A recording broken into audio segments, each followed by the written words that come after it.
বাংলাদেশ জামাত ইসলামী বাংলাদেশ তথা সারা পৃথিবীতে প্রশংসায় ভাসছে।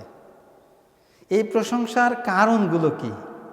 কোন কোন কর্ম করতেছে এই দলটি এবং তাদের নেতাকর্মী, যে গোটা পৃথিবীতে এই দলটার প্রশংসা চতুর্দিকে ছড়িয়ে পড়েছে। এই মোট 5টি কারণ, এই 5টি কারণ আমি আপনাদের সামনে আজকে আলোচনা করব ইনশাআল্লাহ তাআলা। এই 5টি কারণের 1 নম্বর কারণ হলো এই যে এই দলের ভিতরে কোনো গ্রুপিং নাই। বাংলাদেশে অনেক দল আছে যে দলের ভিতরে জর্জরিত, যে দলের ভিতরে সবচেয়ে বড় প্রবলেম ফিল করছে নেতা নেত্রীরা, সেই কারণটা হলো যে দলের ভিতরে প্রচুর পরিমাণে গ্রুপিং রয়েছে। কিন্তু বাংলাদেশ জামাত ইসলাম এমনই একটি আদর্শবাদী সংগঠন, এমনই একটা আদর্শবাদী দল যে দলের ভিতরে কোনো গ্রুপিং নাই, কোনো দলাদলি নাই। সারা বাংলাদেশে 300 সিটের অর্থাৎ 300টি আসনের প্রার্থীর ঘোষণা করা হয়েছে, কিন্তু বাংলাদেশের কোথাও কোনো জায়গায় কোনো প্রকার বিতর্কিত বা গ্রুপিং বা এই নিয়ম বা এই নির্দেশনা আমি মানব না, এই রকমের কোনো তথ্য আজ পর্যন্ত সোশ্যাল মিডিয়ায় একটা জায়গায় পাওয়া যায়নি। এটি সবচেয়ে বড় প্রশংসনীয় একটি বিষয়, যা বাংলাদেশের ইতিহাসে ইতিপূর্বে এরকম ঘটনা কোনো দলের ভিতরে ঘটেন নাই, যেটা বাংলাদেশ জামাত ইসলাম প্রমাণ করে দিয়েছেন যে বাংলাদেশ জামাত ইসলামের ভিতরে কোনো গ্রুপিং নাই। 2 নম্বরে যে কারণে বাংলাদেশ জামাত ইসলাম আরও প্রশংসায় ভাসছে, 2 নম্বর কারণ হলো এই দলে কোনো চাঁদাবাজ, সন্ত্রাস, দুর্নীতিবাজ, দখলদার, টেম্পো স্ট্যান্ড, বাস স্ট্যান্ড এগুলো দখলদার কেউ নাই।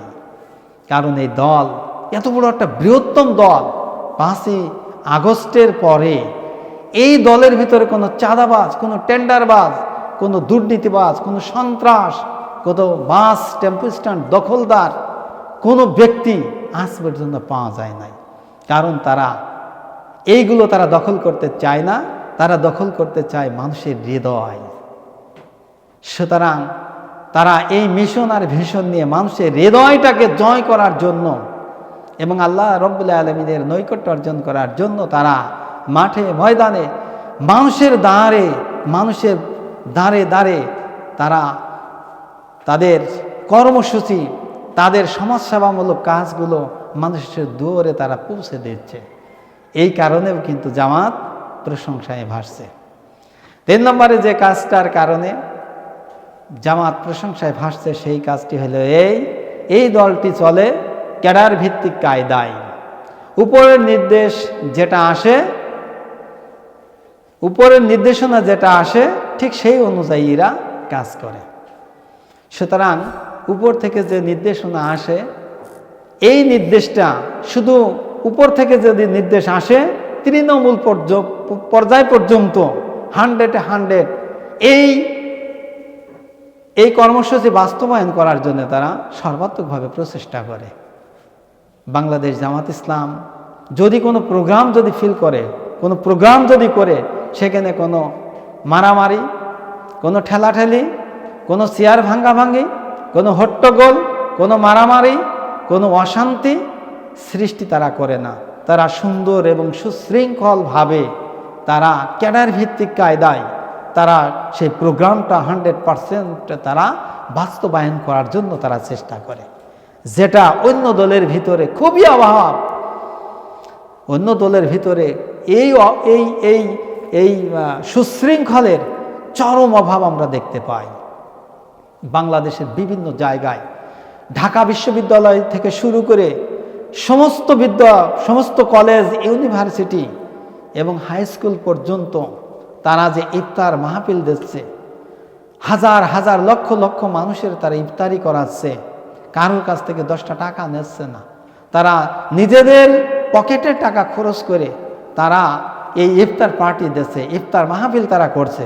সেখানে কোরআন সুন্নাহ থেকে মানুষকে সুন্দর সুন্দর আলোচনা তাদেরকে শোনাচ্ছে, তাদেরকে মোটিভেশন দিচ্ছে কোরআন সুন্নাহ দিয়ে, যেটা অন্য কোনো দল এত সুন্দর সুশৃঙ্খল পরিবেশে পকেটের টাকা খরচ করে এই কাজগুলো তারা কোনো দল করতে পারছে না। শুধু একটা দল করছে, সেই দলের নাম হলো বাংলাদেশ জামাত ইসলামী। আর এই কাজটা করার জন্য বাংলাদেশ শুধু নয়, বাংলাদেশ সহ সারা পৃথিবীতে বাংলাদেশ জামাত ইসলাম প্রশংসায় ভাসছে।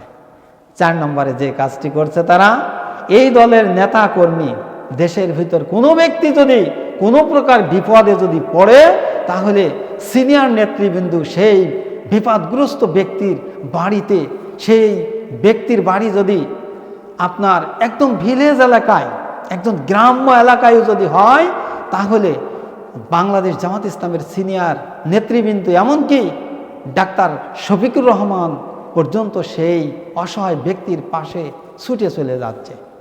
যেটা আমরা বাংলাদেশ স্বাধীনের পর থেকে বড় বড় কোনো দলের নেতা নেত্রীকে এত সুন্দরভাবে মানুষের পাশে দাঁড়ানোর চিত্র আমরা দেখিনি, যেটা দেখছি আমরা বর্তমান বাংলাদেশ জামাত ইসলামের সিনিয়র নেতৃবৃন্দের ভিতরে।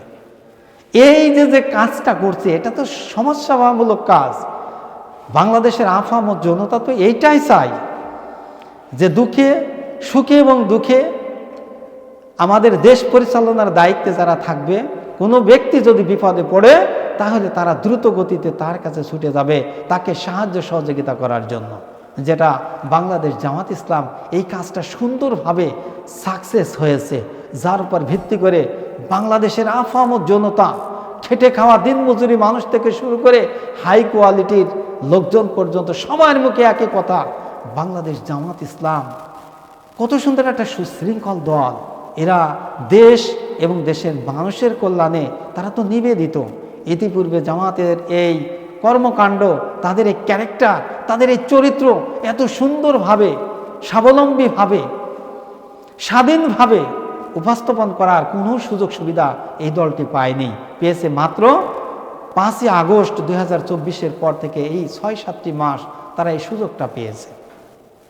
আর এই সুযোগটা পাওয়ার কারণে গোটা সোশ্যাল মিডিয়া ছড়িয়ে পড়েছে গোটা পৃথিবীতে তাদের এই সমাজসেবামূলক কাজগুলো, যার পর ভিত্তি করে বাংলাদেশ সহ সারা পৃথিবীতে বাংলাদেশ জামাত ইসলাম প্রশংসায় ভাসছে। সুবহানাল্লাহ। 5 নম্বরে যে কাজটি করার কারণে এই দলটি প্রশংসায় ভাসছে, সেটা হলো এই উপরে যে কথাগুলো বললাম, এই দলের নেতা কর্মী কল্যাণমূলক যত ভালো কাজ করে, তা শুধু দুনিয়ায় কোনো ব্যক্তিকে দেখানোর জন্য নয়, এই ভালো কাজগুলো করে মহান স্রষ্টা আল্লাহ রাব্বুল আলামিনের সন্তুষ্ট নিয়তে তারা এই ভালো ভালো কাজগুলো করার জন্য তারা চেষ্টা করে। সম্মানিত ভাইরা আমার, এই কাজটা তারা যা কিছু ভালো কাজ করে, পকেটে টাকা খরচ করে, মানুষের কল্যাণে কাজ করে, ইফতারি করাচ্ছে, কোনো দুঃখী কোনো অসহায় মানুষের পাশে গিয়ে দাঁড়াচ্ছে, এবং তার লাইফ, তার পরিবারের টোটাল খরচ খরচা সারাটা জীবন বহন করার জন্য জামাত যে দায়িত্ব নিচ্ছে, অভিভাবকের দায়িত্ব, এটা কোনো দলের নেতাকর্মী এই রকমের অগ্রগামী ভূমিকা পালন করছে না।